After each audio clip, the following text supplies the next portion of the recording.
it's not up to me. I'm working, and that is my focus point in this moment on this team. And yeah, we plan in this construction what we have now in the club, in this organization, for the future. So we have a look, and now we closed at the window in January. We are working on the plans for the summer. Manchester United have found some form lately, but we do have a graphic for you that shows a comparison between this season and last season. And the numbers will show you that Manchester United are worse off at this point than they were last season in almost every important sector there. Goals scored, games lost, they've lost more. They've drawn less, though. Position, points collected, and goals conceded as well. It's not really surprising. No, it isn't surprising, those stats there. I think the only thing that sort of skews your judgment is their recent form. They've found a little bit of consistency, which has been Ten Hag and Manchester United's problem throughout his tenure at the football club. Whether they're moving in the right direction is still very questionable for me. I think they will finish in a European place, not a Champions League, but a European place. I'm just not sure exactly where they go from this point, whether they stick with Ten Hag, whether they move on. The numbers, they speak volumes. It's not good enough for a club of Manchester United stature, where they want to be fighting, the money they've spent. It's going to be, there's a lot of movement behind the scenes at Manchester United. Dan Ashworth is supposedly meant to be leaving Newcastle, maybe. So there's a restructuring there with Ineos taking over. It looks like it's going to be a lot more organised behind the scenes and not such a scattergun approach, which will definitely help the manager. I'm very interested to see how Manchester United plays out. Darren, I know that you know about the restructuring. I know you could probably give us some more insight into it and how the changes are going to happen. Well, I think the transfer policy has to be a lot better, a lot more joined up. There's got to be less emphasis on trying to get stellar names, A-listers with a big commercial pull, and more pieces that fit together better.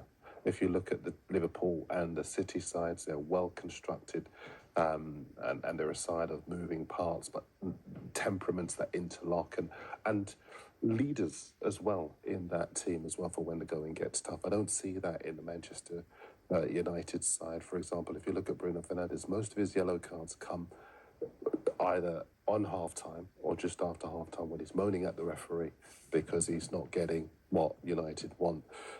As far as Omar Barada's concerned, he's come in to oversee a more holistic approach, which City were actually derided for when they talked about wanting that kind of approach when Chiqui Bergeristan and Soriano arrived at the club, but that's worked superbly well for them, and that's the kind of thing they want at Manchester United. I've always said that the problem for Manchester United will not be solved by more players coming in. It will be solved by a change of culture. And I'm not sure that Ten Hag will be there to oversee that culture, as you've been suggesting. I don't know what his future is, because that run of form you mentioned right at the top of this conversation, 4 wins in a row, that's the first time this season they've put together such a run. And that's not good enough for a size of that calibre. They can score goals, and they will probably score goals this weekend, but can they keep goals out? I don't think they can. And the big problem for Ten Hag is that there are no consequences for poor performance at Manchester United. At City, at Arsenal, at Liverpool, to a certain extent, maybe Chelsea, if you're not playing well, you're out of the side. At United, you get another game. And that sea of mediocrity is what they're trying to change with the acquisition of Barada. And obviously with they haven't got him yet, so probably better not go too far, but with Ashworth. Those 4 wins in a row in all competitions that both of you have mentioned now, driven largely by Rasmus Hoejlund's form. Scott McTominay also, the unlikely late goal hero of United, a couple of times this season. Yeah, more often than what probably Manchester United would like. As far as I'm concerned, Rasmus Hoejlund, I think he's been in the right place at the right time on a number of occasions. He's just not been supplies for. And we see McTominay coming on very late, winners, headers arrive. He arrives in the box. There's a big conversation if he should start for Manchester United, and I think a large proportion of why they're doing so well is they've got quite a nice balance in midfield at the minute, with the youngster Mainu in there, with Casemiro and Fernandes just in front of them. But the difference is that when McTominay comes off the bench, he's something different, and I don't think if he started the game, any of the others would offer the same impact. So at the minute, I think that has really helped Ten Hag and Manchester United. But without that, I mean, you can't question them. 4 wins on the spin, it's really good. And they've got a really good opportunity to make it 6 with Luton and Fulham in the next couple of games. Yeah, very quickly, Darren, the challenge that they do face against Luton Town. Kenilworth Road has been a difficult place to go. I don't think many of us saw, and I don't even think that Glenn in his predictions last week said that Sheffield United would be beating Luton. They did. Yeah, and that's probably the worst thing for Man United, because maybe there was a bit of complacency from those Luton players. But so far this season, Luton reminded me of the kind of team that goes to a new school, bigger school, and someone takes their lunch money in the first few days, and they go away, they hit the gym. Come back. That's a nice analogy. Try that one again. They've taken points off Liverpool. I never imagined that would have happened. And they took a point off Liverpool. They beat Newcastle home and away.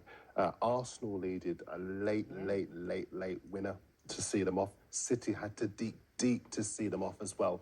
I look at the inconsistency in the United side, and I just wonder if that defeat to Sheffield United might well have galvanised the Liverpool players. They'll turn up tomorrow. And Rob's been saying in his press conference, we're going on the front foot.